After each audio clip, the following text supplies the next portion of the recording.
this is the Happy Lapper.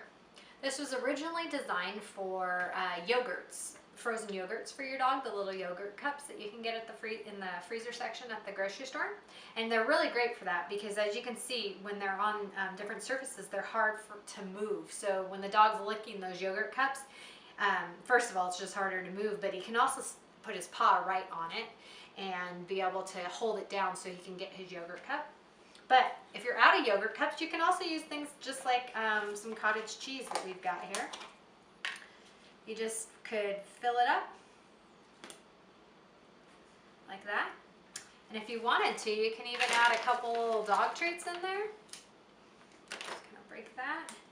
Shove a couple of these in here.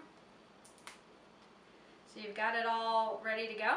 And then freeze it, and then it'll make a great treat for your dog later on.